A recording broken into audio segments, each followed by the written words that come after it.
நம்மளுடைய நாட்டில் கட்டட தொழில் நீங்கள் யார், உங்களுக்கு எதுக்கு நலவாரியம் தெரியணும் புரியாத அளவுக்கு சொன்னாங்க. அப்போ இந்த நலவாரியம் வந்து கேட்கும்போது இதெல்லாம் போராட்டம் பண்ணுறாங்க, இது பண்ணுறாங்க, அடிக்கிறாங்க, உதைக்கிறாங்க, பிடிச்சி ஜெயிலில் போடுறாங்க. அப்போ அவங்களுக்கு அரசாங்கத்துக்கு புரியல. அப்போ என்ன பண்ணுறாங்க, அப்போதைய முன்னாள் முதலமைச்சர் புரட்சித் தலைவர் எம்ஜிஆர் ஐயா இருக்கும்போது இதெல்லாம் நடக்குது. அப்புறம் என்ன பண்ணுறாரு, அவரே புரிஞ்சுக்கிட்டு முதல்ல 10,000 ரூபான்னு சொல்லி முதலமைச்சர் நிதியிலிருந்து விபத்து நிதியாக அறிவிக்கிறாங்க.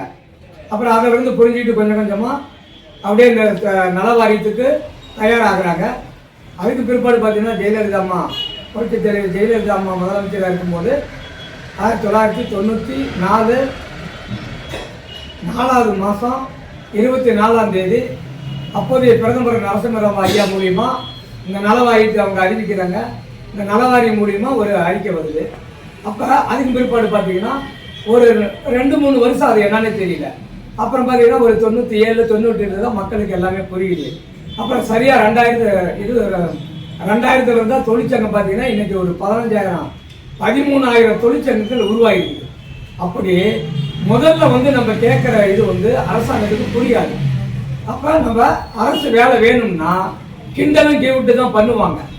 இப்படி பண்ணுறதாக அது வந்து நம்மளுடைய கோரிக்கை சரியாக இருந்தால் அரசுக்கும் அரசு அதிகாரிகளுக்கும் பெரிய பெரிய அதிகாரிகளுக்கெல்லாம் இதை புரிய வைக்கிறது நம்மளுடைய கடமை.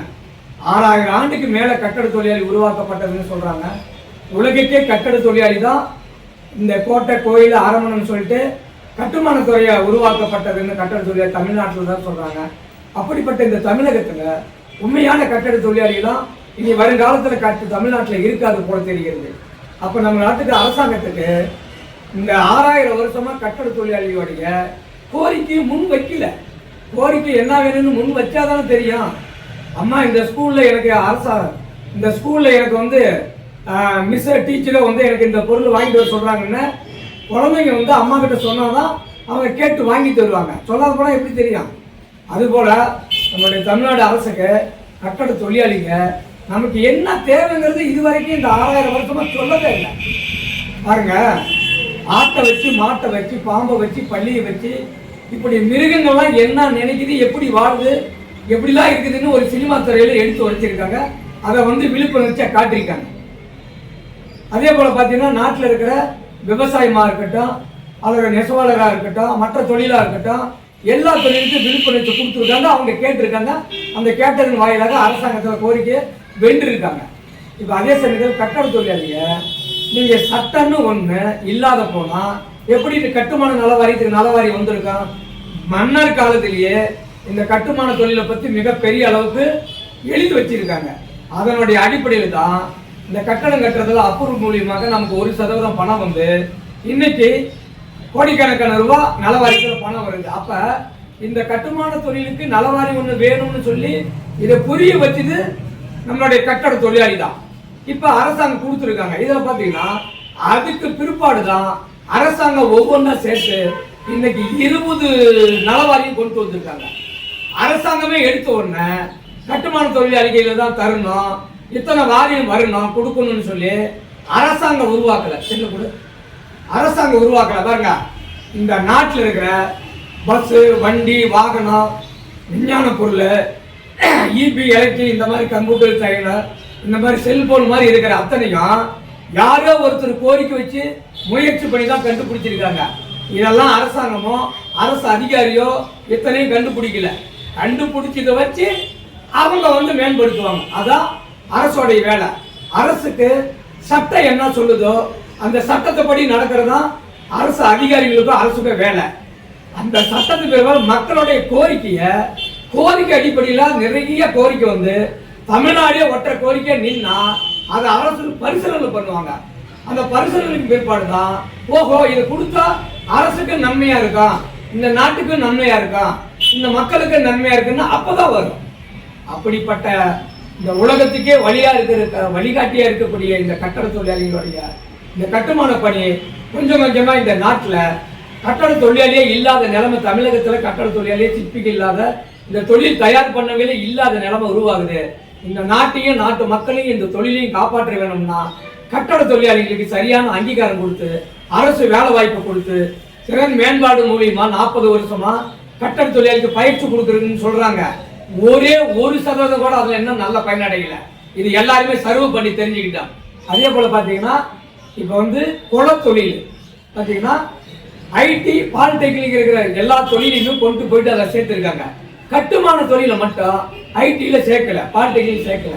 அப்ப அதுல அரசாங்கம் சரியான புரிதலோட மக்களோட அரசாங்கத்தோட நல்ல ஒரு அறிவார்ந்தவங்களை முன்னாள் கலெக்டர் அவங்க எல்லாம் இருக்கிறவங்கள வச்சு சரியான சிந்தனை பண்ணி இந்த கட்டுமான துறைக்கு ஒரு முடிவு எடுத்து நலவாரியத்தை எப்படி உருவாக்குனாங்களோ அது போல கட்டட தொழிலாளிக்கு அரசு வேலையும் உருவாகிறதுக்கு 1000% வாய்ப்பு இருக்கு.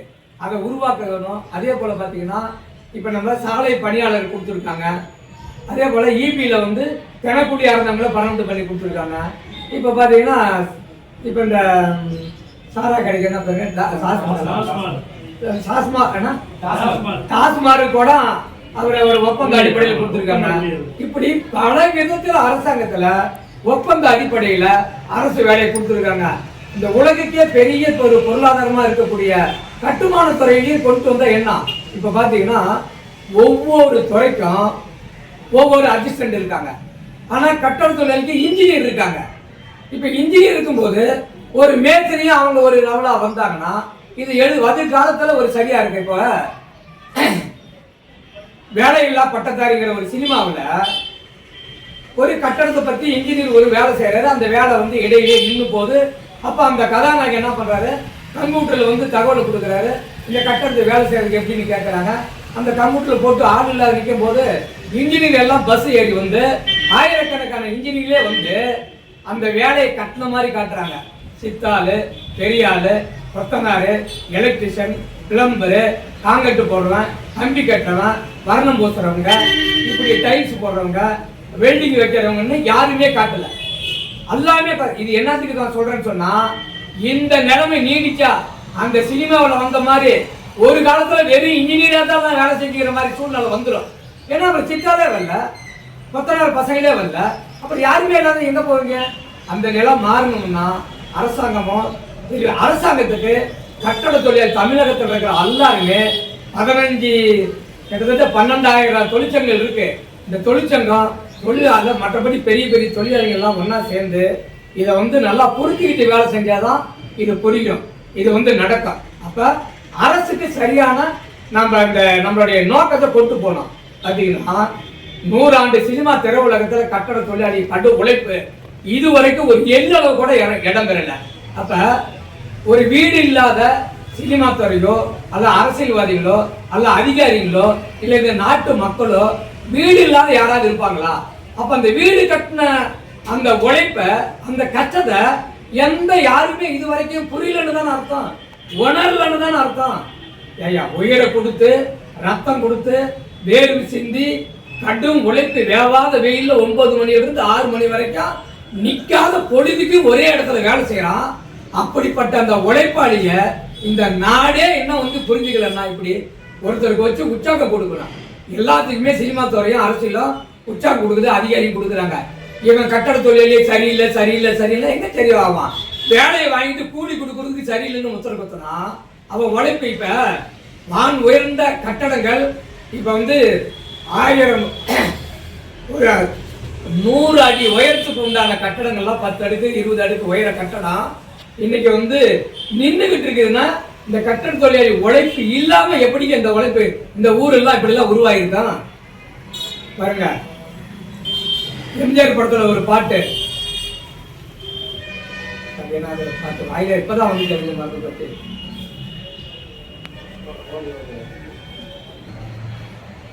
பேசணுமா? பாத்தீங்கன்னா எம்ஜிஆர் படத்துல ஒரு பாட்டு, அண்ணாந்து பார்க்கின்ற மாளிகை கட்டி அது அருகிலே ஓட குடிசை கட்டி ஒன்னான உலகம் மட்டும் வேறு விட்டால் இந்த பொழுமையை சிரிக்கும் அந்த சாமி சிரிக்கும் அச்சம் என்பது மகமையிடா அண்ணாந்து பார்க்கறது உடமையிடா அப்படின்னு அந்த பாட்டுல ஒரு கருத்து சொல்லியிருக்காங்க. அந்த காலத்துல இருந்து இந்த காலம் வரைக்கும் வீடு கட்டணத்துக்கு ஒரு வழக்குக்கு ஒரு மரியாதை கொடுக்கல, சரிவு சொன்னா எப்படி சொல்லுவாங்க. மக்கள் மத்தியில ஒரு நல்ல வரவேற்பு வரும்னா நம்ம கோரிக்கையில கொண்டு போனோம். நம்ம உழைப்பை பத்தி அரசாங்கத்துக்கும் இந்த பொதுமக்களுக்கும் யாருக்குமே உழைப்பாளி நாம சொல்லலைன்னா எப்படி புரியும்? காக்கைக்கு தன் குஞ்சு பொன் குஞ்சு, காக்கைக்கு தன் குஞ்சு பொன் குஞ்சு. அது போல நம்ம தொழிலுக்கு நாம தான். இப்ப ஒரு 70 வருஷத்துக்கு முன்னாடி கட்டட தொழிலாளிகள் மேஸ்திரி சங்கம்னு உருவாக்குனாங்க. ஆனா இன்னைக்கு பாருங்க, தொழிலாளர் சங்கம்லாம் அழிஞ்சு முதலாளி சங்கங்கள் தான் நிறைய வந்திருக்கு. இப்ப தொழிலாளி சங்கத்தை அழிச்சு விட்டு முதலாளி சங்கம் வந்தா தொழிலாளிகள் 70 வருஷத்துக்கு முன்னாடி தொழிலாளிக்காக இருந்த சப்போர்ட் இந்த நாடு இப்ப இதுவரைக்கும் எதுவுமே இல்லை. ஆகையினால இந்த கட்டட தொழில் சங்க சார்பாக இந்திய மக்கள் உழைக்கும் கட்டுமான மற்றும் அமைப்பு சாரா தொழிலாளர்கள் மாநில சங்கத்தின் சார்பாக நம்மளுடைய இந்த பெரம்பலூர் மாவட்டத்தில் அரசுக்கு நிறைய இன்னும் கோரிக்கைகளை முன் வச்சு, நலவாரிய கோரிக்கை முன் வச்சு, அதாவது கவன ஈர்ப்பு ஊர்வலம் சிறப்பாக நடத்துறதுன்னு எல்லாம் முடிவு பண்ணிருக்கான். நம்மளுடைய பொறுப்பாளர்கள் எல்லாருமே ஒன்று சேர்ந்து இன்னும் இருக்கக்கூடிய தொழிற்சங்கத்தெல்லாம் இணைச்சு கூட்டமைப்பாக செஞ்சு சிறப்பாக செய்யறதுக்கு உண்டான ஏற்பாடு பண்ணணும் அப்படிங்கிறத நான் கேட்டுக்கொண்டு, அதே மாதிரி நம்ம மாவட்ட நிர்வாகிகள்லாம் ரொம்ப ஆர்வமாக இருக்காங்க. இந்த கட்டட தொழிலுக்கு உண்டான ஒரு நல்ல கோரிக்கைலாம் உருவாக்கணும்னு சொல்லி ஆர்வமாக இருக்காங்க. இதெல்லாம் செயல்படுத்தணும்னு கேட்டுக்கிட்டு இதை நாட்டுக்கு, நாட்டு மக்களுக்கும், அரசுக்கும் தெரியப்படுத்த அனைவரும் இது பிரதான நோக்கமாக நமக்கு நாம சுதந்திரம் பெறறதுக்கு தயாராகணும்னு சொல்லி கேட்டு வணங்கி விடுதலை. நன்றி.